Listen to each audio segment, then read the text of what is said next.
Okay, for some of you who don't know who I am, my name's Lawrence Carter. I'm a physician. I was past president at SMA. I'm from Hickory, North Carolina. Came down here and I look around, and after speaking with Dr. Zapetti, I was wondering, oh my gosh, look at all the familiar faces. So it's definitely good to see you all.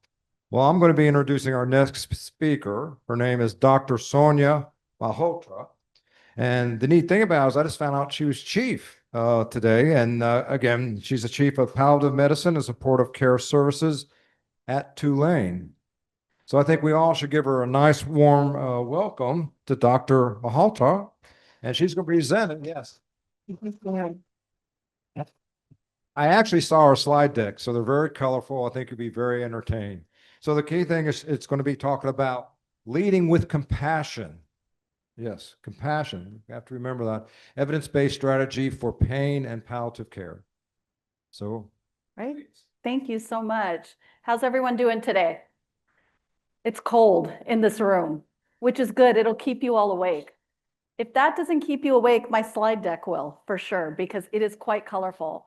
So thank you so much for the introduction. My name is Sonia Malhotra. I practice palliative medicine.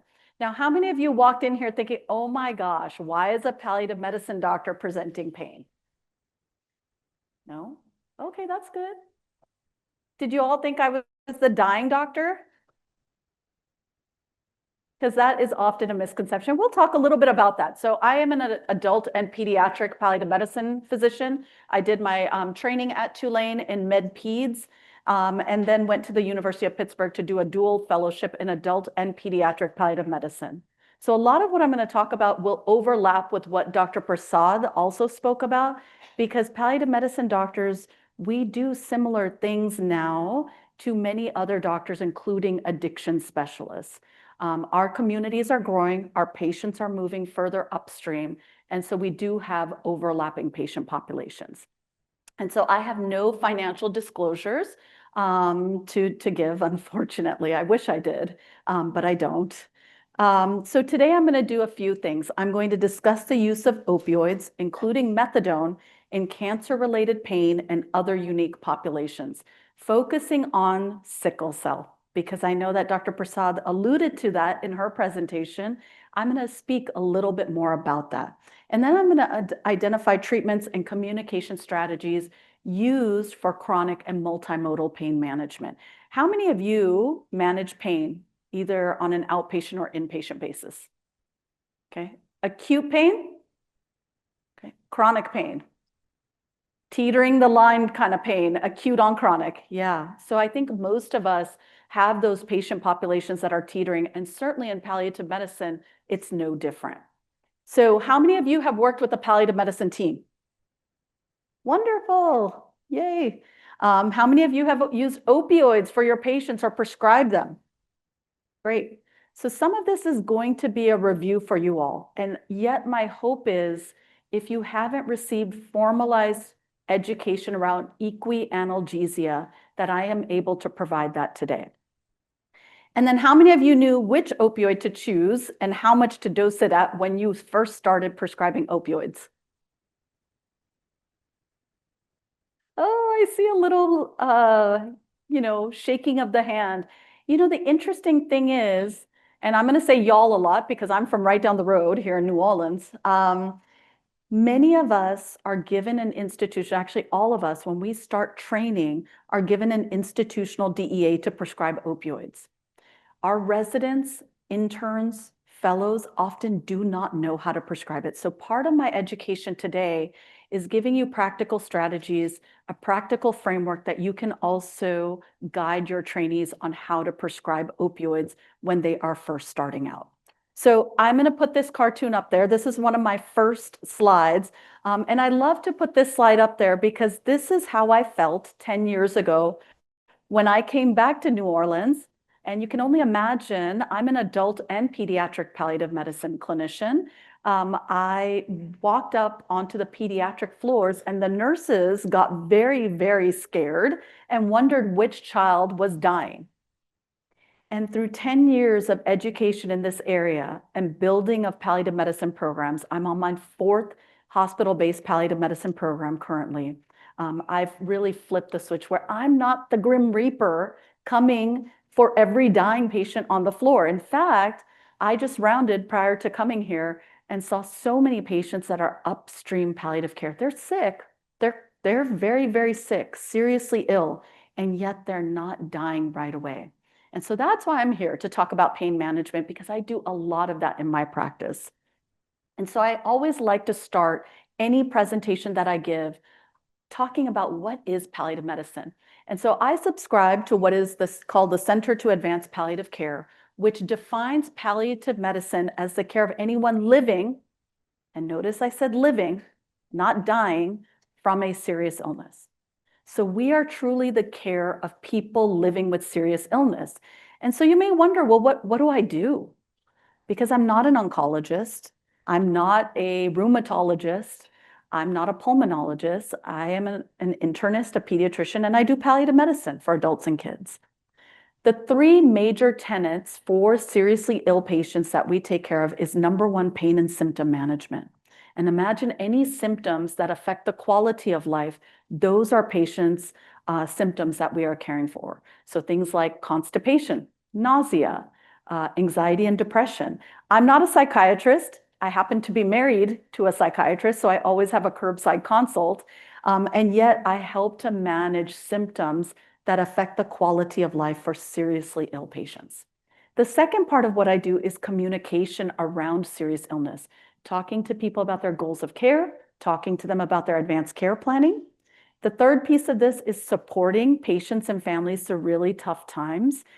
I just saw in the ICU a 40-year-old man who's dying from his diffuse B-cell lymphoma. And so I was there supporting his 38-year-old wife as she's going through her 40-year-old husband dying. And then the last part of what I do is what is called hospice care, comfort care, end-of-life care. And so I want you all to think of this as palliative medicine is the care of anyone living with a serious illness. And this is what we do. We focus on the burden of illness, the burden of the symptoms that affect the quality of life. Patient and family centered. I often have to call families. I have a goals of care meeting that my resident just scheduled and texted me about tomorrow at 11 a.m. With the family that's driving over from Mississippi. And we can address issues of life completion and closure when people are ready. Now, news alert, and I hope I'm not breaking or bursting anyone's bubble in this room, but as good as we are, each and every one of us is going to die at some point. I hope I didn't ruin anyone's day. In fact, I hope I give you some hope that if we normalize death and dying for ourselves, we're in a better position to normalize it for our patients and their families. And then we're a continuum of care offered with curative and life-prolonging treatments. I actually have several patients that I graduate from palliative medicine clinic. I was in clinic on Tuesday. I actually graduated 2 patients from my clinic. They will go back to their primary care doctors and be taken care of. They're in cancer remission status. So the big point of saying all of this is palliative medicine is not just death and dying. We're not the grim reapers of medicine. We actually are a very hopeful service that can help further upstream in the care of serious illness. And this is a graphic for those who are more graphically inclined, like myself. Generally, palliative medicine doctors like to be involved when people become symptomatic from their serious illness, from their cancer, from their chronic lung disease, liver disease, heart disease. Generally, when we get to the Medicare hospice benefit or end of life, sure, we can take care of patients at that time, and yet we like to build those relationships much further upstream. Here are some of the challenges that palliative medicine doctors can deal with. Now, I have a master's in medical education, and the first thing they teach you in medical education is don't put up a busy slide. And I'm sorry I'm violating the rules of medical education, and yet I want you to get a sense of the breadth of challenges we can take care of. I'm going to focus on the first symptom of pain today. Just keep in mind that many palliative care doctors and much of our field is about managing these top 3 symptoms: pain, nausea and vomiting, and anxiety and depression. There's a whole slew of other things we can do, including end-of-life ethics, emotional support, and coordination of care. Where does a patient go after? I was involved in a patient's story last week. First time seeing him, one of my nurse practitioners had seen him long ago alongside one of my physicians. And he has a heart transplant and was about to punch his sister, who is his caregiver, because they got into a fight. And so part of my job last week in his room was coordinating his care, making sure that he has a safe place to go to after his heart transplant. And he's about 68 years old with a brand new heart. So making sure he's taken care of and has a safe discharge plan is an important part of what we do. And then you can see all the symptoms that we help to manage. So moving on, which patients benefit from palliative medicine? So when you all go back to your home institutions, thinking through which patients would a palliative medicine team help with? So any patient living, notice I said living, not dying, with an advanced and/or serious illness that has symptoms and/or communication challenges. Now, there are some tools for prognosis that we can all use in our practice because prognostication is very, very critically important. UCSF, the University of California, San Francisco, has this tool called eprognosis.com. How many of you work on an inpatient setting? Anyone? One or two? eprognosis.com is tailored for more of the inpatient clinician. There are certain variables that can be put in, and a mortality index is pumped out of that. So I have my residents and fellows use this quite often. For patients living with congestive heart failure or COPD, we generally want to see these patients when they are symptomatic from their COPD or CHF. And so we're looking at New York Heart Association classification 3 or 4 for CHF and/or gold staging 3 or 4 for COPD. Now, the American Society for Clinical Oncology is the one society that has committed to saying every patient with metastatic cancer should be seen by palliative medicine within 8 weeks of diagnosis. So if you are caring for metastatic cancer patients, those are very appropriate to get in with a palliative care clinician for symptom management, communication, and support. Anybody heard of the surprise question? The surprise question is a validated tool in various studies. Would you be surprised if your patient died within a year? If your answer is no, I would not be surprised if my patient died within a year. That is a patient that should be seen by palliative medicine. And then if your patients who are living with chronic illnesses have complications from their serious illness, so patients with sickle cell who have avascular necrosis, acute chest episodes, that have priapism recurrent or are on exchange transfusions, those are appropriate patients for most palliative care clinics.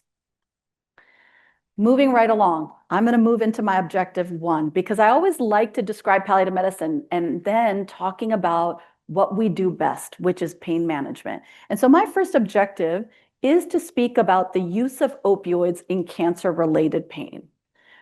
Now, I like to break pain down into 4 major categories. The first being nociceptive, and nociceptive pain can be of the somatic and/or visceral type. If you think about it, our whole body has nociceptors all over it, all over our peripheral somatic areas, and then also in our visceral hollow body organs. The second type of pain is neuropathic pain. Nerves can get irritated either from cancer, the inflammation from cancer, or just from other acute stressors. Bony musculoskeletal pain, I'm sure all of us have experienced. If anyone's ran a marathon, they've had musculoskeletal and bony pain. And then I like to define my 4th category as other, chronic and/or psychosomatic pain. And today what I'm going to do is go through these modalities, these different types of pain, and speak to some of the ways that we can use medications to help us and complementary techniques to help us in managing pain. So why does cancer cause pain? If we think about the pathophysiology of cancer, and I'm going to take you back to the old school because I'm getting older myself. I know it may not look like it. Hair dye is a beautiful thing. And yet, when I was training, we were taught immunology. All of your basic sciences are really critical, right? And so I'm going to take you back to the old school, to your basic sciences, right? And for many of you, you're like, oh God, I did not sign up to do that today. And yet when we think about cancer cells, let's think back to immunology. Cancer, as it is reproducing in the body and it is dying out from treatments, including chemotherapy and radiation therapy, can often release nociceptive noxious factors like interleukins. And if you remember the start of the cascade, IL-1, IL-6, cancer cells also can release tumor necrosis factor alpha, prostaglandins, cytokines. My favorite, substance P, or substance pain in the butt, because that is our delayed mediator of inflammation and causes delayed effects. Cancer cells are producing these inflammatory mediators. And what happens is, if you look at this graph, these inflammatory mediators can irritate nociceptors in the body, which then create that ascending pathway of pain. What happens also is that these inflammatory mediators can also stimulate mu receptors in the brain to create the descending pathways of pain. And so it's a vicious cycle for patients with cancer.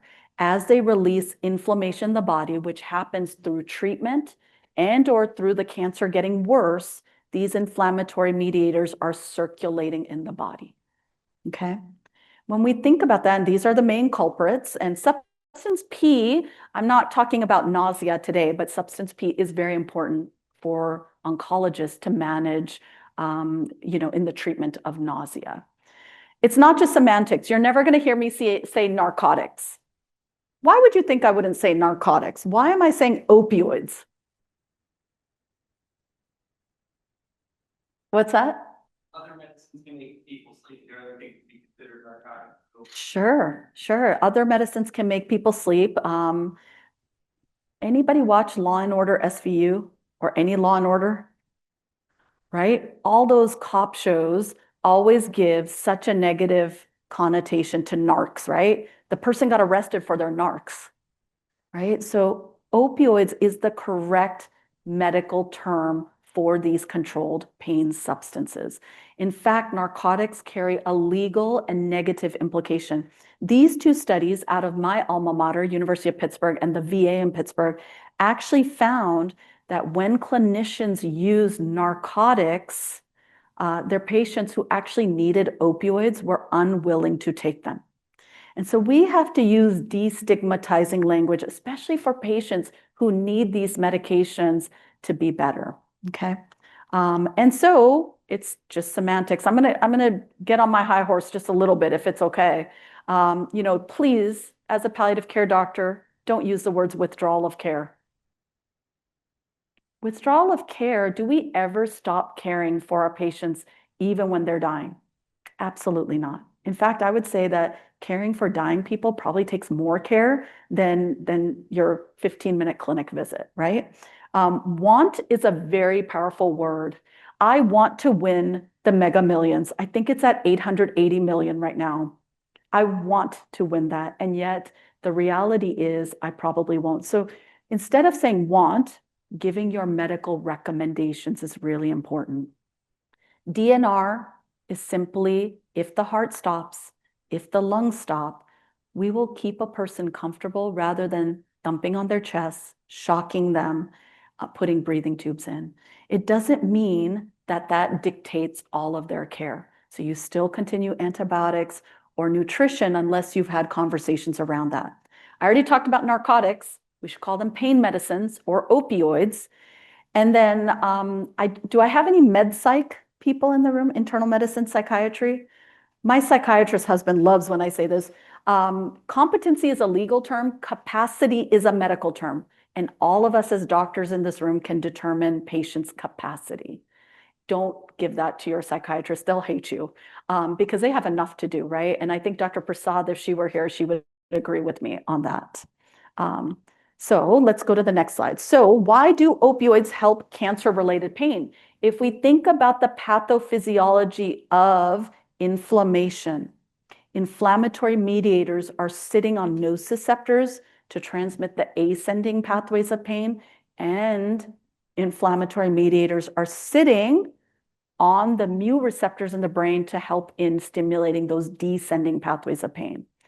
Opioids are first line in cancer-associated pain because opioids competitively bind mu receptors and help to stop that descending pathway of pain.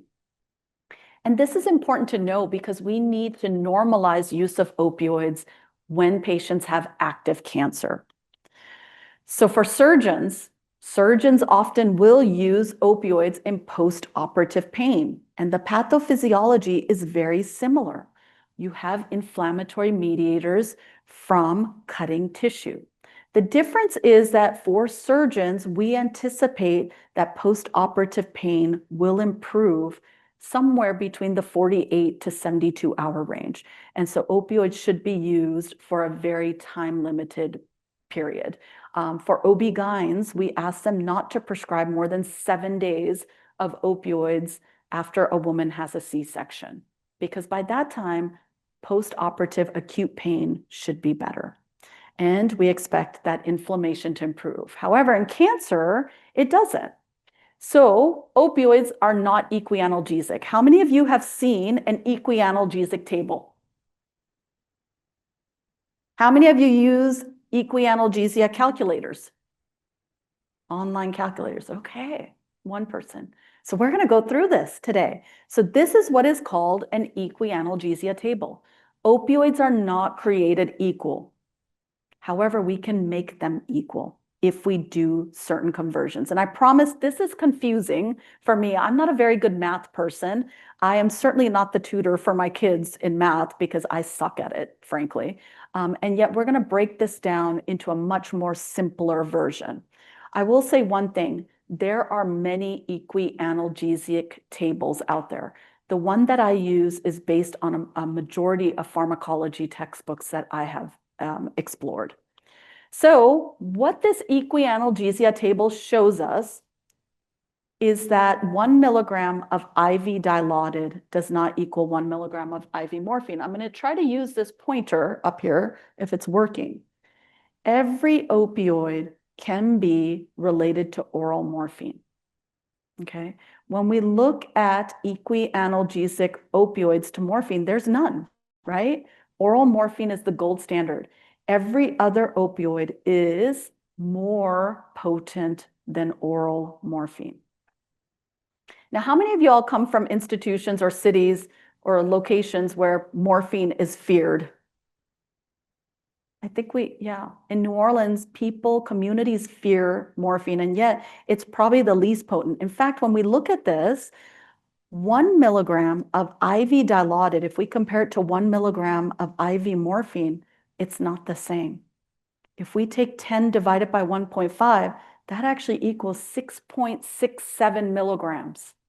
So 1 milligram of IV Dilaudid equals 6.67 milligrams of IV morphine. Okay, and this is something really challenging to explain to my residents and my fellows, that when you use IV opioids, you have to make them equianalgesic.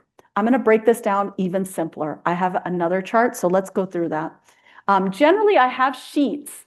I wasn't allowed to bring sheets here for you all to fill out, and yet I'm going to show you this chart. Now let's go through this. These are the different types of opioids that are important to know. Morphine, obviously, oxycodone, hydrocodone, hydromorphone, fentanyl, and methadone. And then there are other opioids like buprenorphine, which Dr. Prasad went through quite significantly. There's also oxymorphone or Opana that's used in some institutions. When we talk about PO short-acting opioids, morphine comes in a PO short-acting. It's known as MSIR, or morphine immediate release, or tincture of opium. Oxycodone also comes in a PO short-acting version called oxycodone or Percocet. Hydrocodone comes in a PO short-acting version called Vicodin, Lortab, or Norco. Hydromorphone also comes in a PO short-acting known as Dilaudid.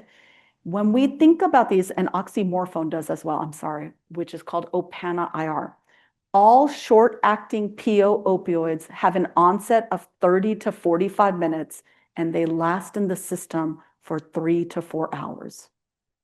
okay? So when your patient's hurting, you have to tell them to take a dose of their short-acting opioid because it'll take about 30 to 45 minutes to kick in. Now let's look at IV opioids, right? So many of these come in IV format. The onset for IV opioids, and I know that we have a CRNA in this room, the onset is generally 5 to 20 minutes. IV opioids work much quicker than PO short-acting. They last in the system for about 1 to 2 hours. When we look at PO long-acting opioids, there's a few formulations of this. In the morphine category, there is MS-Contin. Then we have OxyContin. We actually have a long-acting dilaudid nowadays called Exaljo. And then we have a long-acting fentanyl called the Actique or the Lollipop. These have an onset of 2 to 3 hours, and they last in the system for about 8 to 12 hours, except for the fentanyl patch, which I will talk about. The fentanyl patch is the only patch outside of the buprenorphine patch. It kicks in within 6 to 8 hours, and it lasts in the system for 48 to 72 hours. Okay. Oftentimes, my trainees are like, well, doesn't that PO Percocet work quicker than PO morphine? No, they all have the same onset and duration. Okay.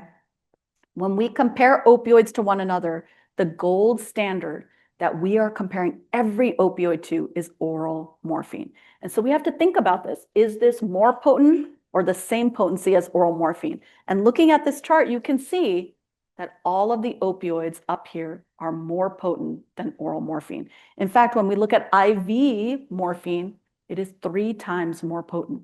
What that means is 1 milligram of IV morphine is equal to 3 oral morphine equivalents per dose. Okay. And when we calculate an oral morphine equivalent, it's a 24-hour calculation of all the opioids a patient has gotten. When we look at oxycodone or hydrocodone, those are 1.5 times more potent than oral morphine. Dilaudid is where we start to see the big differences. Okay. So oral dilaudid is 4 times more potent than oral morphine. So 1 milligram of oral dilaudid is equal to 4 milligrams of oral morphine. IV is really where the difference kicks in. 1 milligram of IV dilaudid is equal to 20 milligrams of oral morphine. Okay, quite a difference, right? And then fentanyl, the fentanyl patch is what most of us use. It has a 2 times potency. Fentanyl patches come in micrograms rather than milligrams, but it is 2 times, meaning 2 times as potent. So a 50 microgram fentanyl patch is the equivalent of 100 oral morphine equivalents per day. Okay, or 100 milligrams of oral morphine. Methadone, for the purposes of this lecture, I don't teach. We actually have a calculation that we can do to configure methadone, and the same thing with buprenorphine. Questions, comments, or concerns about the equianalgesia table before I move forward? So please, please don't think of Dilaudid as the same as morphine. They are not the same. You can make them the same. You just have to do the math to make them the same. Okay. And there are plenty of opioid calculators to make this the same. Any questions? Okay. So opioids have side effects. There are mu receptors in our brain. There are mu receptors in our terminal bronchioles. And there are mu receptors in our gut. Has anyone ever used opioids for breathlessness, for dyspnea?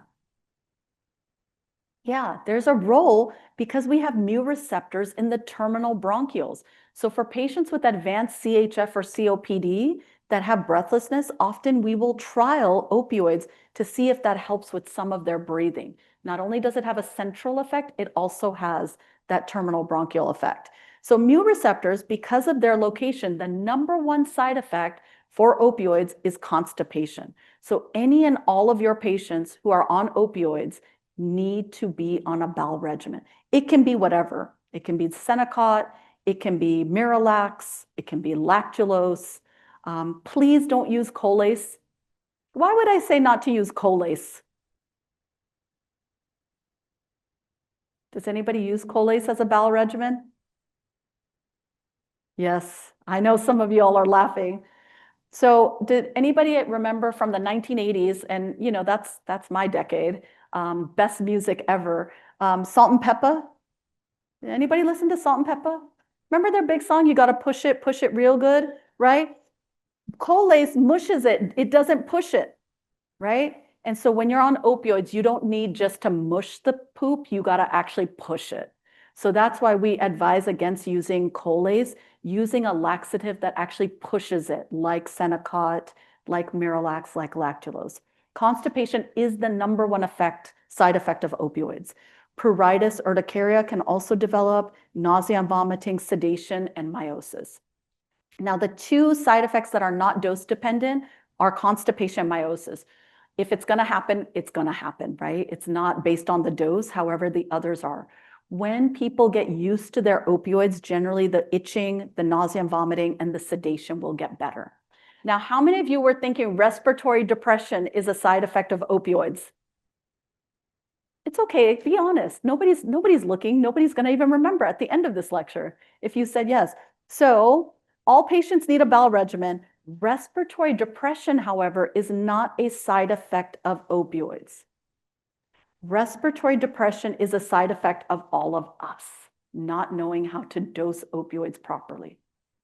If I go back to this chart, right, I cannot tell you how many clinicians I've worked with who have given opioid naive patients in the hospital 1 milligram of IV Dilaudid, thinking it is the same as 1 milligram of IV morphine. And now you all know it's not, right? In fact, 1 milligram of IV Dilaudid is 6.67 milligrams of IV morphine. So when we think about side effects, respiratory depression is a side effect of us not knowing how to use the equianalgesia table, not of the opioids themselves, okay? So here are some of the opioids and their excretion patterns.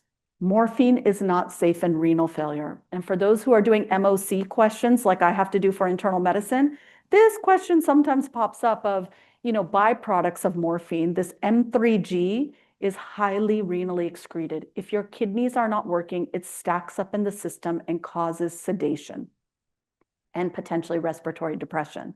So morphine is not safe in renal failure. Oxycodone is okay, but not preferred, especially when creatinine clearance is less than 20. Fentanyl is not safe and it is contraindicated in liver failure. Methadone is okay in liver failure. Methadone is primarily excreted through the gut. So for your patients who are on methadone, it is really important to ask them about their bowel habits because it's not a matter of if they will get constipated, it's a matter of when. And then you got to get them pooping so that they can excrete their methadone and not get toxic off the levels. So this is my trash box of opioids, and it was very refreshing to hear Dr. Prasad when she was speaking. So I have Demerol, I have cariprisidol or Soma, and Demerol being meperidine. I like to call this tramadont rather than tramadol because tramadont goes into my trash box as well as codeine and heroin, and I'll tell you why. Meperidine or Demerol and Soma or cariprisidol, they have mu activity. However, they also break down into barbiturates. And so they end up being more sedative in nature rather than analgesic. Tramadont is a partial mu agonist, which means it's a partial something else agonist.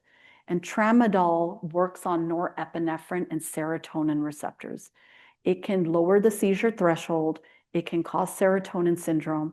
And often tramadol in cancer patient populations interacts with every chemotherapeutic under the sun. So we don't use it.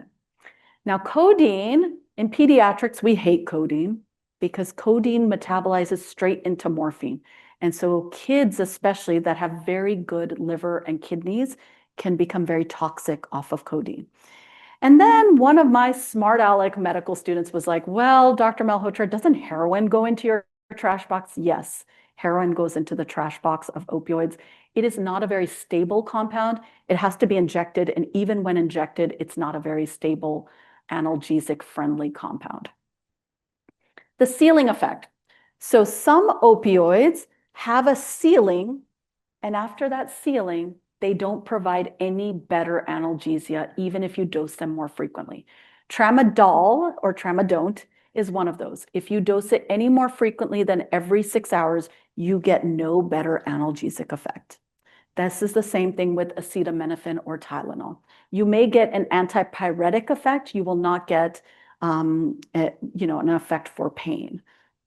So cross tolerance. Has anyone heard of this concept of cross tolerance? Has anyone rotated opioids in their practice on patients? Went from one opioid to another? Yeah, so this concept of cross tolerance is when you are switching a patient's opioids, you should decrease the dose of the new opioid by 33 to 50% because your mu receptors are already saturated. And so you don't want to overdo it. You want to cut the new opioid dose down, keeping in mind that the mu receptors are already saturated with the old opioid. So methadone, I wanted to give methadone its due credit. And I know Dr. Prasad also mentioned some things about methadone. So methadone is a pure mu agonist, but it also has NMDA activity. NMDA in the brain is the receptor that produces glutamate. Glutamate is a neuroexcitatory transmitter. And so it is very notorious for causing and amplifying neuropathic pain. Methadone, the nice thing is it is zero order kinetics. If you remember that from pharmacology, it just keeps excreting in a linear pattern until it's out of the system. Now, the problem with methadone is everybody's guts work a little different, right? You ever have those clinicians whose like guts are like actively gurgling after they eat and some that it's not actively gurgling, right? I mean, everyone's gut works a little bit different. And so methadone really does depend on the gut. So some people excrete it faster than others. It is mostly hepatic breakdown with fecal excretion. The liver metabolites are inactive and it is a lipophilic substance. Its half-life is really long, anywhere from 2 to 60 hours, and it can extend up to 190 hours. So when we are dosing methadone, when we use it for pain management, and in fact, I have a patient right now at the hospital on methadone. He's got a history of metastatic prostate cancer, and he now has a new mass right behind his esophagus. So he's got 2 types of cancer now. He is on methadone. And so I just increased his dose on Monday, and I went in today and increased his dose again. So don't change the dose more frequently due to this long half-life, and certainly not any greater than every 3 days. The side effects of methadone generally are QTC prolongation. It is not a matter of if the QTC will prolong with methadone, it's when. So you do have to monitor EKGs when prescribing methadone for pain management. When we prescribe methadone for pain management, it's not that single dose that Dr. Prasad talked about. It's not the addiction dose of once a day, a big heavy dose. It's actually a dose broken down into twice a day or 3 times a day. It also has significant drug-drug interactions. So if your patients are on antibiotics like meropenem, probably not good to use methadone. And when we do use it for pain, it is BID or TID dosing. Yes? So obviously we're talking about cancer, a lot. Yeah. Thank you. So when we're talking about treating cancer pain, we often end up with things like SSRIs and things like nausea medications. When I see QTC prolongations, citalopram and Zofran come up in my brain. Absolutely. Are these things we should be shying away from with methadone, or adjusting dose on with methadone, or tracking QTC? That is a great question. My answer to the question of when you are using other QTC prolonging agents with methadone, it is vitally important to monitor EKGs, to see how much the QTC is being prolonged, and then as it prolongs, to back off of some of it. I have a 58-year-old patient with end-stage renal disease and calciphylaxis, gets nauseous after dialysis sessions. QTC lingers in the 500 range. I have not found any other medicine outside of methadone 2.5 BID to treat his pain related to his calciphylaxis. And he also had an amputation because his calciphylaxis, his wounds got infected. And so I've had to back off of his Zofran, his Phenergan, all of those antiemetics so that I can use the methadone because his QTC started prolonging greater than 500. He still teeters at the 500. And I watch it carefully. And as long as it doesn't go up dramatically, I keep him on the methadone. How often do you watch it? That's a great question. So how often do you monitor QTCs in a patient on methadone? You want to monitor them initially every 3 months until they're stable, and then you can move them to every 6 months and then every year if they're on a stable dose. Yep. And I always get a baseline EKG before I start the methadone so I know what I'm working with and how much the rate of change is. So methadone dosing, if you don't use my equation, which I'm going to tell you in the next slide, you could use this graph. I'm not smart enough to remember this. I have way too much going on in my life to remember this. I have 3 children. Heck, I can't remember what their math stuff is, right? And what their schedules look like. There is, though, this equation or this chart that you can use. And basically what this means is if a patient's using less than 100 milligrams of oral morphine or less than 100 oral morphine equivalents, you can use a 3-to-1 conversion of methadone. Okay, so if they're using 100 milligrams of oral morphine, then you would use sort of 10-to-1 or 3-to-1, 3 milligrams, I'm sorry, of methadone. Okay, methadone doesn't come in 3 milligram tablets. It comes in a 5 or a 10. Generally, we are thinking about methadone when people hit 300 oral morphine equivalents. That's really the best time to start considering it because then we don't have any other long actings that really work for a patient. This is my way of dosing methadone. It's this equation. And this is sort of the University of Pittsburgh, Mount Sinai way. This is what they teach all of their palliative care fellows. Oral morphine equivalent divided by 15 plus 15, dose reduced by 50%. Because of methadone's half-life being so long, it is really important to dose reduce it by 50%, okay? Because you don't want to make someone toxic for too quickly. If you use this equation, it's a little bit more aggressive than the chart that I put up here, just a little bit, but it does work out and I can do methadone conversions very quick. Remember, once you come up with this number, you're gonna divide that dose by twice a day or 3 times a day dosing. Questions about this? Comments, concerns? When I have patients who have opioid use disorder, like some of Dr. Prasad's patients that end up developing cancer, what I do is I take their once a day full dosing and I divide it into 2. So if they're on 120 milligrams of methadone, I basically will start them, I'll dose reduce them to about 40 twice a day, if that makes sense. So when to consider methadone? When you have max doses of your long-acting agents. When your patients are maxed out on their long-actings, their MS-Contin, their OxyContin, or their fentanyl patches. Generally, when you get to MS-Contin 100 3 times a day or a fentanyl patch of 150 micrograms, you want to then consider methadone. If they have a history of opioid use disorder or substance use disorder, those are important patients to consider methadone in. And then keep in mind, you got to check that QTC. Methadone, generally, we like to keep people on methadone who have a QTC less than 500. If they're teetering in the 510 range, I'll keep it on and just monitor it closely. And you want to eliminate all other QTC prolonging agents like Zofran, like your other linezolid or other things like that. Buprenorphine, I know Dr. Prasad went through this. She is the expert at this. I am not an addiction specialist, and yet I will tell you I use Bup for a lot of my patients with cancer who have a history of opioid use disorder. It can be effective for cancer-associated pain.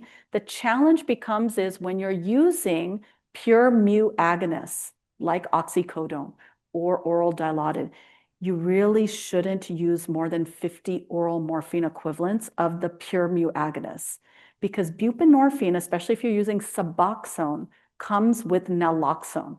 And so you can precipitate withdrawals in the patient and they don't like it. They don't feel good when they're using Suboxone plus a mu agonist. And Dr. Prasad spoke about these microdosing and macrodosing strategies. I have a very simple microdosing strategy if anyone's ever interested. It's basically putting on a Butrans patch and then starting at 2 milligrams of buprenorphine 3 times a day and moving that upwards every other day. So very, very easy dosing strategies to use Bup. Very safe medication. Also have to monitor QTC when it comes to buprenorphine. So let's go through a case. Miss B is a 45-year-old woman with newly diagnosed breast cancer. She has pain in her chest that radiates to the back, 10 out of 10. Imaging shows breast cancer, no compression signs, no bony mets. Her labs are normal. She has no kidney abnormalities. You want to put her on an opioid for her pain. Which opioid do you choose? Inpatient or outpatient? Let's say you're outpatient, because a majority of you are outpatient. What would you do with her? Outpatient. Where would you start her at? And she's opioid naive. Yes. I have a basic question. Sure. In the beginning. Here's a 45-year-old lady. You don't have an obvious reason of why she has the cancer as far as a lesion is concerned. Now, here's the important thing. I'm a surgeon. Sure. Bottom line is, you may have this thing. There may be a posturing thing. There may be something that's causing compression on the nerves, and either an adjustment of her spine or some sort of procedure can take care of things. See, the point is, I believe that everything needs, it's yin and yang, okay? You're like the yin, I'm the yang. And the point is I think in a lot of these complex problems, you need a person who has more of a surgical sort of view, because you know what the double crush phenomenon is. There's the whole thing. I mean, I work with Susan McKinnon, who is a big expert on this stuff. I work with Lee Dellin, who introduced the concept 35 years ago. And you can have a lesion, and then all of a sudden you get something where your spine is off a little, when it magnifies things, and then you have a compressed nerve. And so the bottom line is, you don't know why this is. And I, unfortunately, I was just doing basic ENT. I was seeing all these people with terrible problems, but with my background, I said, look, we need to get this study. And they might have had a compressed nerve. They might have had something else. Like, for example, I went to my chiropractor. He's a very good guy. He's terrific. He was able, with an exam in 45 minutes, telling me the 9 problems I had with my spine. And he was able to put everything in position.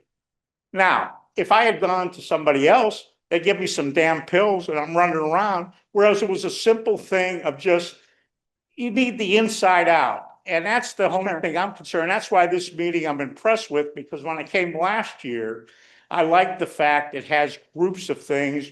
We actually look at stuff. And I think it's really important for surgical, physical people to work with the medical people, realizing also there's a psychiatric component. I got a master's in psych. I wanted to be a psychiatrist. So that's also important too. And I assure you that I'm married to a psychiatrist. I never neglect the psychiatry component in this. I don't think we need to be either or. We can be and.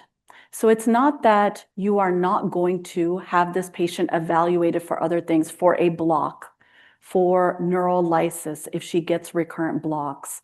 It's not that you're not going to consider neuropathic adjuvants and or physical therapy. You have this patient in your office that is hurting. So what was your diagnosis? I mean, what are you treating in your mind? What did you think you were treating? And then that's the whole point, is maybe that's not the primary problem. Well, she was complaining of pain in her chest right where her mass was located that was radiating to her back. And so starting her off with something, because I have a 30-minute clinic visit with her, is really important to get her something to help her feel functional, especially for a young woman. I think we often practice or think we're practicing in ideal settings. The healthcare system is very challenging for our patients to navigate. It doesn't have to be either or, it can be and. We can do something for our patient while they are there with us and wait for the consultants that we need to get them into. For instance, this woman eventually did go to interventional radiology. At our hospital, interventional radiology does blocks does nerve blocks, they do neurolysis. So it doesn't have to be this sort of academic exercise of, am I going to do this or am I going to do this? It can be both. And I think when someone is there, part of the compassion and empathy in treating patients is seeing that they're suffering, especially a person with cancer, active cancer that is going on to treatment. I agree with that. And the final thing, I don't want to, Yeah. but I've seen too many patients who ultimately went to interventional radiology, and that's still a medical track line. And the bottom line is, it could be, she might be sitting here and she keeps touching her chest and she's doing this and she's banging on the mask and it's then causing things. I think there needs to be, early on, there needs to be seeing all these different groups together. We're going to go through this You case. know, and I we're gonna think you're right. You know, it's a discipline. We're gonna get to the But, so multimodal part, I you promise. wouldn't give her any opioids. Is that what you're saying? I mean, it was a simple question. It's not, we're not treating her, but she's in pain. So right now, I guess the simple question, you did a very good job defending yourself. But what would you do? Oh, Are you going to use an opioid or not? If you want to say no, that's fine. But if you were going to use one, which one would you use? And I promise you, I like these questions. I don't practice defensive medicine. I practice empathetic and compassionate medicine. And I think that for myself, having my own loved ones in the healthcare system, I want us all to remember we are human beings taking care of human beings. When someone is in your office hurting, they have a newly diagnosed cancer, 45 years old with 3 children, they have to be able to function. And you can send them to wherever you want to send them to. You should. And yet the healthcare system, I wish, and I don't know where y'all practice, I practice down the street. It doesn't work that quick where you can get in. And in fact, chiropractors are pretty damn expensive for people. I practice this in inner city New Orleans.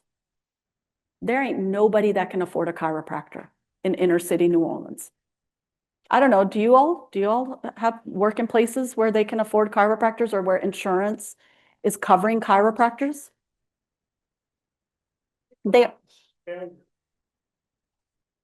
Ooh, then I'll take it as a primary care doctor. So, Can somebody choose an opioid, tell- please? I do. Somebody Yeah. choose one opioid. Yes. I'm So- glad we're having this discussion, right? Because we all have to recognize that we are all coming from different places and spaces and how to hear each other out so we are all humans, again, taking care of human beings. We cannot make our patients, we are not sitting here as the patriarchal doctors talking down. We should not be doing that.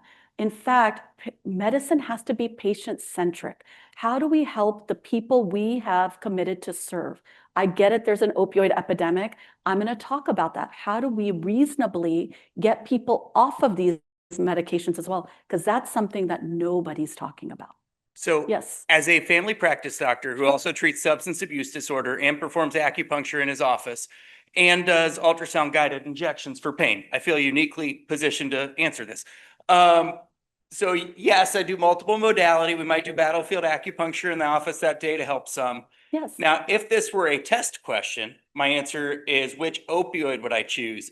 If I had a multiple choice, any full mu agonist, oral, immediate release would be a good option here. Absolutely. Cool. That's the only point I'm getting to is that at least, and you should do things. We have 6 physical therapists who needle within our hospital. So we do send our patients to physical therapy to evaluate for needling. We don't do acupuncture, and yet they do deep tissue needling. They can also do lymphedema treatment. So, you know, when you're starting opioids, the point of that is start low and slow. I'm not saying to start a long-acting pain. Start low and slow. You can do morphine, immediate release, any short-acting opioid at a starting dose, MSIR or oxycodone or any of the combined products starting it off. Because remember also, when cancer is in the body, you have circulating inflammatory mediators. Now, those don't bother everyone to the same level. Everyone has different levels of pain thresholds. Some people cannot tolerate pain well. Others can tolerate pain well. I know if, God forbid, anything happened to me where I had cancer, I probably would have a higher pain threshold, right? So everyone's a little bit different. And so I'm just asking us to think outside the box. Do the thing that can help the person be functional, and let's go through the exercises of acupuncture, physical therapy, multimodal, which I'm going to get to. She comes back, right? She comes back to your clinic. That, you know, opioid that you started at a low dose is not working. She's still having pain in that area. It's still radiating. Her labs are still normal. You want to adjust her opioids. What do you do? Well, you can actually consider if she is using opioids around the clock. You can, while you're considering physical therapy, multimodal pain control, and also acupuncture and all those modalities, those complementary modalities, considering a long-acting. Because right now her pain is spiking. She takes a dose of medicines, it comes down. Then it goes up, she takes a dose and it comes down. How to get her a little bit more level. When we start long-acting opioids, it's not on every patient. It's patients who are still hurting despite taking opioids around the clock. So we have this rule called the 2/3 versus 1/3 rule, or 3/4 versus 1/4, or half and half. Basically, you want to put more of the total oral morphine equivalent in a cancer patient into a long-acting. And so you can double her short-acting in the interim if you don't feel comfortable starting a long-acting, or if you start a long-acting, use this 2/3 rule, 2/3 versus 1/3, and make sure you keep the short-acting on in case she has those spikes of pain. I'm just going to show you the math on this, right? So if she is using oxycodone around the clock, 5 milligrams, Q4 PRN, 6 doses in a day, that's 30 milligrams of oxycodone. You multiply that by 1.5. That is the equianalgesia of oxycodone to morphine. Her oral morphine equivalent is 45. Then you can add a long-acting. Take 2/3 of the 45, which is 30, and you can start her on MS Contin 15 BID. The goal of starting a long-acting, and I explained this to patients and families, is to cut down on the amount of short-acting opioids they are using throughout the day.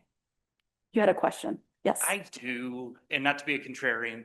No, please. The study that I'm semi-citing here is probably in the order of 8 to 9 years old, if I remember where I got this from. But for chronic pain management, there was not a decrease in pain from long-acting compared to short-acting, but there's an increase in overdose deaths. Is there a different evidence in cancer pain? There's different evidence in cancer pain, because cancer, the difference with cancer pain versus chronic pain is there's not an acute inflammatory component. Chronic pain is pain that lasts greater than 3 months, that doesn't have an acute nature to it. Cancer pain, as cancer is multiplying in the body, does release these inflammatory mediators, as we talked about, that can hit the nociceptors as well as that. So it's very different in chronic pain. Cancer Have the pain is studies actually shown that the long-acting provided better pain relief. I guess. yes, yes. There is plenty of data in the cancer literature to show that long-acting pain medicines can help people to actually decrease the amount of short-acting and have better sustained control. Yes. So related to that, this is something that I know about. Sure. What factors, you said her labs were normal. There has to be some mediators of inflammation that were positive. So what were those mediators, and why didn't people order them? Because we don't always order those mediators. They're actually very expensive to run from a cost-effective perspective. When you're working in an urban inner city hospital, we often don't run labs when we know that a person has active. So simple thing. How about a sed rate and a CRP? I mean, that's cheap. I mean, what is that? You know, and these are all basic stuff that needs to be, because I've done free radical research for the last 40 years. Sure. And there's all this stuff with inflammation. I didn't know how big inflammation was. I was just thinking of flaps, but inflammation's everything. So there has to be a way to monitor it. When you actually look at CRP and ESR levels in cancer patients, they oftentimes are normal. And so that cannot guide what a person's subjective feeling of pain is. I hear the concern about pain as a 5th vital sign, and how do we actually measure up to that 5th vital sign? When you have an acute process like cancer, it is different. That is my big point here. If we treat cancer patients, active cancer patients like chronic pain patients, they come back and they hurt, they suffer. And I don't think any one of us, if we're diagnosed with cancer, would want to suffer through the treatments of it. It is different. And I want us to all think about cancer-related pain very differently than chronic pain, because it is different. So the next step is you can keep your short-acting the same, or you can double it, because the patient will need something for breakthrough pain. Now, if she's still having trouble pain, coming into the emergency room, admitted for an acute pain crisis, this is where coming up with a plan to treat. And the point of this is, can we use a PCA or a parenteral controlled analgesic device to treat her pain? So the answer is you can do IV opioids around the clock or offer them around the clock. Q2PRN. Your nurses on the inpatient side are not thrilled about that, but you can also consider a PCA for acute cancer pain. And so PCAs, for those, because I know I'm working, a lot of the audience is an outpatient audience. PCAs have different settings on them, a continuous rate, a patient-administered bolus, a lockout interval, as well as an RN bolus that can be added on top in case the person is having more pain, and an hourly max, which you don't need if you calculate the other factors. And so at your hospitals, you may actually have specialized palliative care or oncology cartridges that can actually go above the hard limits. PCAs can be very safe for patients because they have hard guardrails, so a person can't overdose. They can't hit it more than whatever minutes you designate it for. And I'm looking at the CRNA in our audience because CRNAs and anesthesiologists use PCAs quite often. And so if she is using this, and here's the math up here, if you started her on a long acting and then she was using her short acting around the clock, she's getting about 75 oral morphine equivalents.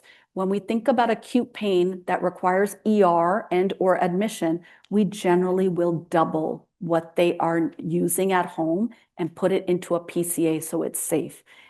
And so the way we do that is we do the math, we do the back math. So 150 oral morphine equivalents, you give it over 24 hours.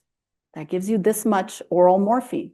You can divide that by 3 if you want to give IV morphine. So that's 2 milligrams you could give her every hour. She can push the button and you can use that to see how much pain medicine she needs and where the changes need to be in your long acting.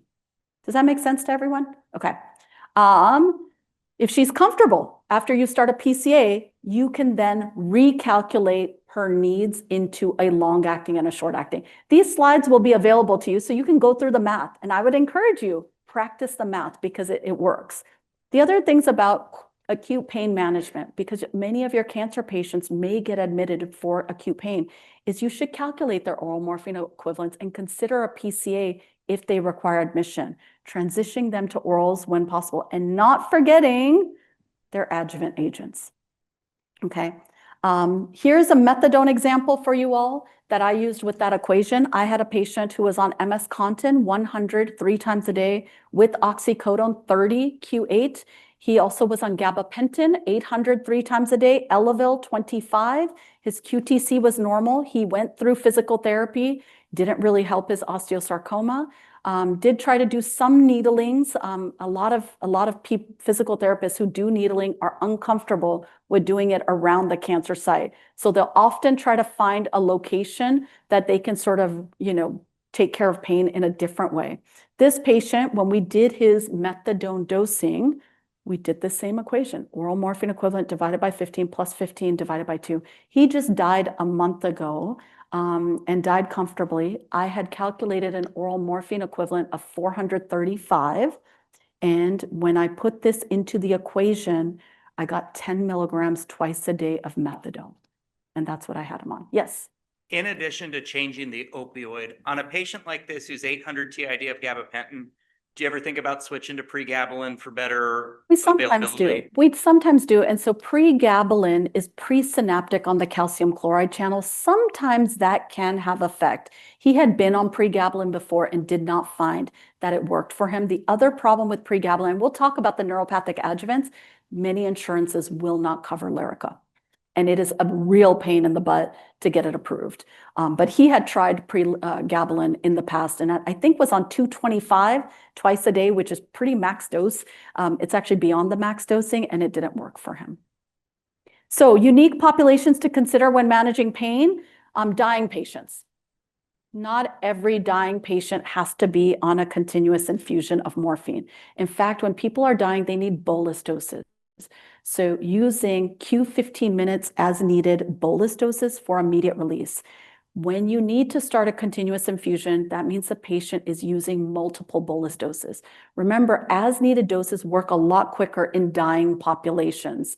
And if they are using multiple doses of that, then start a continuous infusion. So the days of starting an 8 milligram an hour drip or a 2 milligram an hour drip and titrating it every hour, don't do that. give them boluses so that they get immediate symptom relief. The pathophysiology of sickle cell, and this is the next population I want to talk about, is sickle cell is not always acute pain. It's oftentimes acute on chronic pain. Patients develop hypoxia, they have ischemia, which activates their nociceptors, and there's inflammatory mediated tissue damage. And so this vaso-occlusion occurs, which causes an acute on chronic pain. Oftentimes, patients with sickle cell are having sickle cell episodes all the time, to some level of degree. And so they do develop more chronic pain and sometimes acute on chronic pain. So factors that can precipitate acute pain include infections, low oxygen tension, dehydration, acidosis, if they have extreme physical exercise or psychological or physical stress, alcohol, pregnancy, cold weather. Here in New Orleans, we have a very large population of sickle cell patients. I often will ask them, do you get more crises in the winter when it cools down or in the summer when it gets hot as hell? Because it gets real hot out here. There's a lot of humidity as well. And those times, I give them a little bit more opioid to manage their pain. And then I wean them off during their non-crisis times, because I know that these factors will be a lot less in their non-crisis times. Sickle cell pain, the pathophys of it is sickle cells, which cause inflammatory mediators and then damage from vaso-occlusion. So this is a combination of pain. It's not just vascular, it's not just neuropathic, it's not just bony or musculoskeletal, it is also chronic in nature. And so acute pain for patients with sickle cell, the average hospitalization is 9 to 11 days in adults, 4 to 5 days in kids. PCA use in patients with sickle cell has actually been found to lower the number of days in the hospital. And generally it is, when people are using PCAs and can push the button rather than if they're on continuous opioids. And adjuvants are really important in sickle cell pain. Things like your NSAIDs that can really help to decrease the inflammation. Now, NSAIDs in cancer populations are frowned upon because we want platelets to work well. And so, we try not to use NSAIDs in cancer-related pain. However, in sickle cell pain, they're pretty standard of care. Chronic pain is usually from complications or recurrent sickle cell crises, so avascular necrosis or leg ulcers. And so we do a multimodal management with sparing of home opioids in this particular pain population. The American Society for Hematology actually came out with guidelines in 2020 around sickle cell pain and especially acute pain crises for sickle cell. That analgesia should occur within 1 hour of ED arrival. We should be using fluids to decrease and minimize inflammation, and we should minimize that in adults because of the risk of fluid overload. We should use individualized care plans, and when we're thinking through pharmacologic management, combining opioids with NSAIDs and then neuropathic adjuvants, and if possible, ketamine. Now, every state has different rules on ketamine. Here in the state of Louisiana, we cannot use ketamine on our hospital floors. It requires an ICU bed because nurses on our floors are not allowed to titrate ketamine doses. And so we're not able to use ketamine in the state of Louisiana for acute on chronic pain here, or even for chronic pain, really. The non-pharmacologic management of sickle cell pain, thinking through blocks and neurolysis, thinking through biofeedback, acupuncture, massage, cognitive behavioral therapy. Now, how many of you have been able to get insurance to cover acupuncture or massage therapy? It doesn't happen. And when we're talking about sickle cell pain, many of our sickle cell patients are on Medicaid, right? On state Medicaid plans, and they certainly don't cover acupuncture or massage. Heck, we have trouble finding psychiatrists and therapists that will take Medicaid to do CBT. In our palliative care team, we have a licensed clinical social worker who is well-versed in CBT and DBT, and so she does a lot of therapy with our patients. So chronic sickle cell pain generally is from the complications of it. The bone infarcts, the avascular necrosis of joints, the contractures from strokes, the hepatic and splenic sequestration, which causes visceral nociceptive pain. And then also don't forget to consider drug-induced constipation. That can cause pain. So we need to treat constipation so that's not contributing to pain. And the neuropathic involvement from tissue damage that occurs from chronic sickle cell crises. So some tips for sickle cell management: treat the underlying disease with hydration, hydroxyurea, exchange transfusions. Don't flood your patients with fluids, and then consider a multimodal approach similar to what you would do for your chronic pain population for sickle cell. I want to talk about empathy in the practice of medicine, right? And so empathy is walking as if you're in a person's shoes, knowing full well none of us are walking in our patient's shoes. And so it allows us to gain insight into what our patients may be going through, really helping to build rapport. However, this can be very challenging when we're working with chronic pain patients. It's a little bit easier for me when I'm working with active cancer patients because I have an active reason for why they're hurting. So really, we should try to be as empathetic as possible. And so some communication techniques to build empathy, utilizing the prescription monitoring program, like Dr. Prasad talked about, when you are prescribing opioids, making sure you're communicating with your patients about what's working, what's not working, and then setting boundaries with them. You are not there to prescribe 360 tablets of opioids, right? In fact, in our clinic, we're a palliative care clinic. 80% of our population is active cancer. We only prescribe 90 opioids per month. So every 8 hours, 3 tablets per day if a patient needs it. And then we talk about the rules of our clinic and why we do that. And then if people need something else, we're considering adjuvant agents, long-acting agents, all of that. Opioid contracts don't always work. There's data behind opioid contracts. We have to use them for safety and for guidelines for patients, and then paternalistic communication. I've been guilty of this myself, where I've been paternalistic in my approach towards certain patients, and I can tell you they don't like it, that's for sure. When I'm more empathetic and explaining things and take the time to do that, it's a lot better for the patient and for my own well-being. So I don't have 2 minutes for a stretch break. If anybody needs to stretch, please get up and stretch. But I'm going to talk about chronic and multimodal pain management. I know that Dr. Prasad spoke about some of these techniques. I'm going to elaborate on them. So key management points in chronic pain. Opioids are not the mainstay of treatment, right? They can be used sparingly. And when we're talking about chronic pain, we are talking about pain that has been present for greater than 3 months without a defined source like cancer, okay? And then when we think about this, we really should do this from a multimodal standpoint. So use of adjuvant agents, gabapentinoids, TCAs, SNRIs, use of Tylenol, NSAIDs, muscle relaxants, which often don't get used, and then complementary methods. I don't call this alternative medicine. I call these techniques complementary to whatever else I am doing. So the use of acupuncture, needling. How many of you have used TENS units? Yeah, TENS units are great. I use it for my back as well because I have some injuries from being a tennis player for a long time. And so I use a TENS unit. The problem is TENS units are not covered by insurance. Their data is best in the post-knee arthroplasty population. However, if you call the insurance agency, oftentimes you can get them to cover the TENS unit for the patient.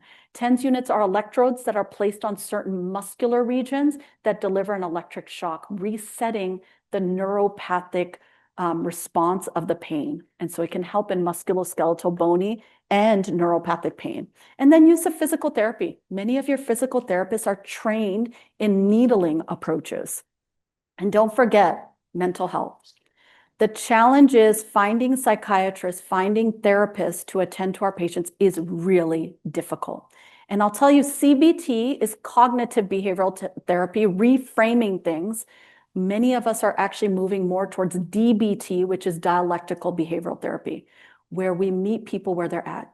We don't ask them to reframe the pain they're going through. We ask them to meet their pain where it's at and move forward with it. I have a patient right now with IBD, and I didn't talk about inflammatory bowel disease. That's another unique population when caring for their pain needs. I have a 25-year-old right now who's using about 400 oral morphine equivalents, and he continues to want IV opioids. We have a bigger discussion of his mental health to talk about and his developmental stunting. He's probably about developmentally at the age of a 12-year-old. So talking to him about dialectical behavioral therapy, we hear you that you are in pain. And we need to find ways outside of the opioids to help in treating your pain. The challenge is most physicians don't have the time to do therapy with their patients, right? Most psychiatrists are not even doing therapy with their patients, right? And many of our therapists are out-of-pocket expenses that our patients cannot afford. So keep that in mind, when considering this. Not to say that you shouldn't do it. There are some real systems-based challenges in being able to provide all this. So I'm going to move forward with Miss B, and I promise you, I didn't just give her opioids. I did consider an adjuvant agent, and her kidney function was normal, so I did consider some adjuvant agents. So always consider these early, and they can be used with opioids and cancer-associated pain because cancer and its inflammation can impact the nerves, the muscles, and the bones. And when people have bony metastases, that can really impact their care. Also, your neuropathic adjuvants, your other agents like muscle relaxants can help you when you're weaning your opioids. And yes, we do wean patients off of their opioids. So going back to neuropathic, bony, musculoskeletal, and chronic and psychosomatic pain, adjuvant agents and why they choose them. I like to think of this as go low and slow, which Dr. Prasad said as well. And then also hit 2 to 3 birds with one stone. So when I'm considering adjuvant agents, I'm actually referring to, if anyone wants to look up the Cochrane review, that is where most of this data comes from. There's a Cochrane review, and Cochrane reviews are meta-analyses that pull together multiple studies and come up with best practice guidelines. There is a Cochrane review on neuropathic pain, which actually found that the best agent for neuropathic pain, the lowest number needed to treat is how many patients you have to treat to achieve a therapeutic response, was for TCAs. So if I have a patient who is not 65 and older in the aging range and can tolerate a TCA like Elavil, amitriptyline, or nortriptyline, is having mood issues, I start them on Elavil at night, or having sleep issues. The other thing is you can use gabapentinoids, right, for sleep as well. Gabapentinoids also back in the days were the original mood stabilizers in bipolar disease. So for my patients who have anxiety or they have sleep problems, gabapentinoids are good options for that. SNRIs, including venlafaxine, can be very activating. So for my cancer fatigue patient population, I use venlafaxine as an adjuvant agent to get them perked up a little bit more. Duloxetine tends to be a little bit more sedating. The other patient population that works well with venlafaxine, hot flashes. It works also for hot flashes. So any women in the audience who are going through menopause or premenopausal, venlafaxine can be your best friend. So those are the big things on that. So other therapies, patches and creams, using lidocaine patches. Now, I also have a poor man's lidocaine patch because insurance often will push back on approving lidocaine patches, the 5%. So what you can do is prescribe a 4% cream, which insurance will cover, and give your patients Tegaderm from your clinic so they can make their own lidocaine patch for whatever region they want to apply it to, or just give them some gauze and some tape and they'll tape it on, right? Even cheaper. Capsaicin, I say not in neuropathy, and yet for some patients it does work. Capsaicin creams can work for neuropathic pain. Ketamine. Ketamine is great. I wish in Louisiana we had more access to it. If you practice in a state that has access to ketamine, it's not approved yet for, anything other than depression. In the chronic pain world, it's used for resetting of the receptors so that you can use lower pure mu agonists, but we're not able to use it here. And patients do need to come in and actually get a ketamine infusion. For us, we don't have outpatient ketamine clinics here. They're not approved by the state board, so patients have to come into the hospital. And you can only imagine hospital administration does not want us taking a hospital bed to reset a chronic pain patient's receptors, unfortunately. So some fiscal challenges with that. And then PT, acupuncture, and needling as another multimodal approach to pain management. Now, when you wean, and I would encourage everyone to wean, when my patients go into stable disease status from their cancer, or in cancer remission, I wean, and I give the choice to them. Would you like to wean the quantity of your opioids by 10 per month, or do you want to reduce the dose to start off with? knowing that we're going to wean you all together.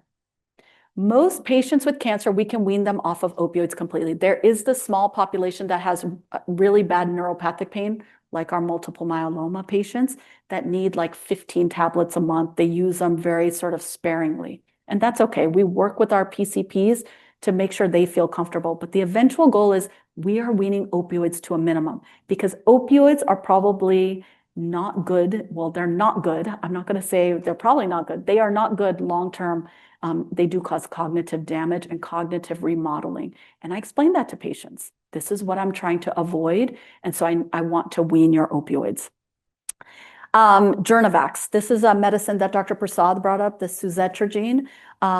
This is a newer modality in the world of acute pain management.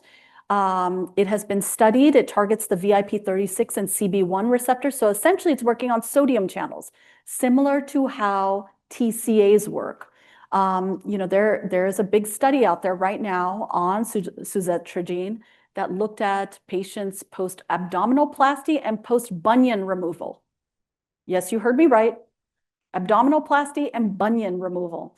And the makers of this found that it did help to decrease the amount of opioids.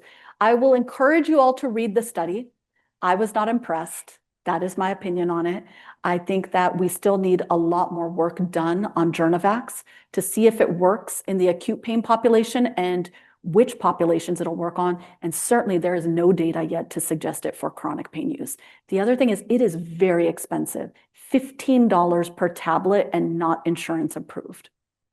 And the study was very flawed in terms of the patient population that it looked at, a very homogeneous patient population that doesn't necessarily reflect the population that I practice.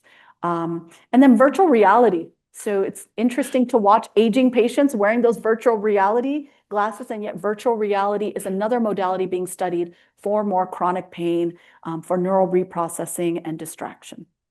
So there's my little old lady wearing that. I would love to be that little old lady one day wearing VR glasses. So look for the red flags when your patients have multiple allergies to different opioids. Look for the red flags. Many of your patients will prefer Dilaudid, IV Dilaudid or PO Dilaudid or oxycodone, because those two opioids work on the kappa receptor in the brain, which is your euphoria center. So if you remember PCP, LSD, Rohypnol, or Roofies, they work on the kappa receptors. So be wary of those patients who say the only thing, doc, that works is IV or oral Dilaudid, right? Multiple doctors or doctor shopping. It's why it's really important to check the PDMP when you're prescribing opioids. Those who are unwilling to try multimodal therapies and those patients who have multiple ER visits or pain contract violations.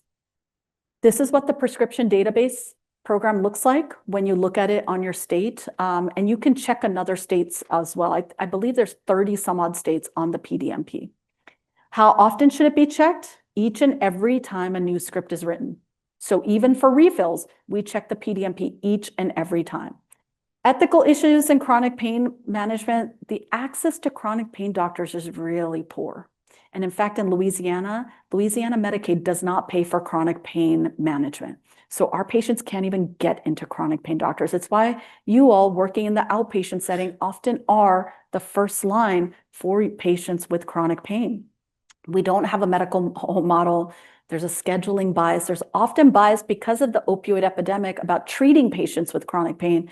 And there's really a community lack of specialists. There's misconceptions about pain management, drug diversion concerns, addiction concerns, non-compliance, and then failures to recognize pseudo-addiction. And so all of us stand to sort of improve our knowledge in this. And then also the fear of law enforcement. Although, the government opened back up. So for a month, we were safe with everything while it was shut down. So a summary of this. Knowledge of opioids leads to effective use and prescribing pattern. And certainly in your acute cancer pain population, don't be scared of opioids. With the other modalities, with the multimodal approach, the neuropathic agents, the complementary therapies, always calculate your oral morphine equivalents. And chronic and acute pain should be managed with a multimodal and empathic approach. Those are my references. And here are some important resources if you want to do more reading. Vitaltalk.org is a patient-doctor communication skills website.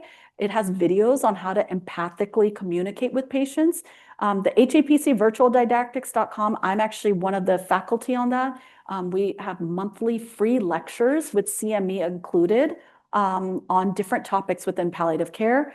Palliative care fast facts. If you need to know how to start a fentanyl infusion, there is a palliative care fast fact on how to do that that has evidence-based. And they're one-page evidence-based articles in palliative care topics like starting fentanyl patch, starting methadone, all of these things. And then the Vital Tips from Vital Talk actually is a smartphone app. Those are my email addresses, and that concludes my talk. Thank you so much. Thank you, Dr. Mohawk. Again, tomorrow, a few housekeeping things. Well, just remember, we're going to restart here at 8 o'clock, breakfast from 7 to 8, I think right across at St. Charles. And I think we have just a few minutes. I know you'll stay a little bit longer to answer some questions, but maybe we can just address 2 questions real quick. I have 4 minutes. That was quick. Everyone's scared now. Don't be scared. I promise I don't bite. As an internist, I'll ask you a question. Yes, sir. Oh, okay, go. I want to thank you for a very impressive and very informative presentation. I know that as a psychiatrist, it's good to know that your husband's having an influence on your appreciation for mental health issues. Yeah. Is there anything in particular that would help non-palliative care doctors, I guess, just set the frame for helping patients understand that that's a very important aspect of their treatment? Yeah, that's a great question. I would say that it is okay to be vulnerable to patients. If we talk about our own, and I tell patients often that I have a pretty extensive living will. And, you know, our attorney laughs because I have probably one of the most detailed living wills he has ever written in his career. And I normalize that. And so for you to speak to your patients about the normalization of a living will, how many of you all have a living will and a medical power of attorney? Thank gosh, majority. Those who don't, please.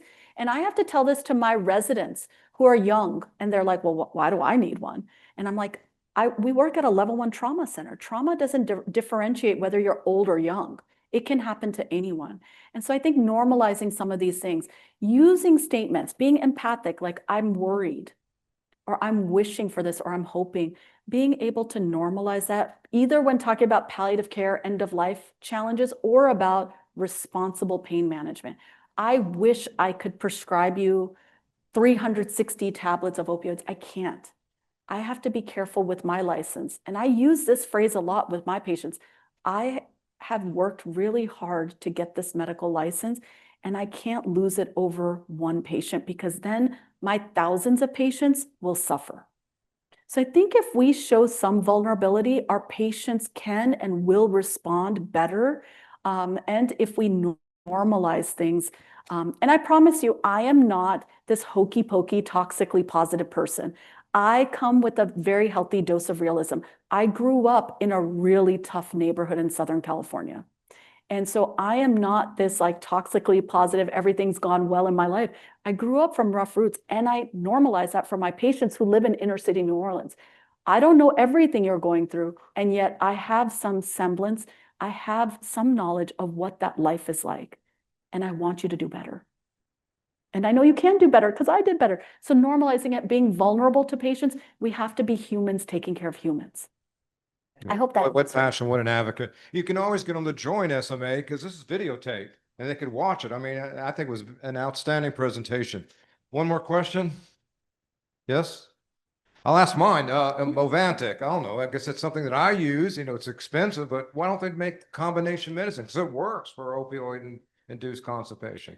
Oh, that's a great question. So opioid-induced constipation, we want to use the laxatives first and foremost. And then when they're not working, we can use the Movantics and the Linzess. My hope is that we can get insurance to actually start covering these modalities because it works. Also, if you work in a place where naltrexone is covered, where it can be compounded, that can also work for opioid-induced constipation. But yes, think about the Linzess, the Relastors. Relastor is much cheaper, methyl naltrexone now, for opioid-induced constipation. So when your patients are not working with a combo of multiple laxatives, then moving upwards towards those more hard-hitting sort of mu receptor antagonists is really important. And combination therapy. Don't just do Senecot without the Miralax. If I have a patient who's not pooping, I'll do Sena and I'll add Miralax, and I tell them take it 4 times a day. Most people don't want to do that. And yet, trust me, Miralax is so easy. I'm a pediatrician as well. We use it in kids all the time. It really will clean people out. Please support our mission to improve quality of patient care through education. Join us, follow us, and share this content with family and friends.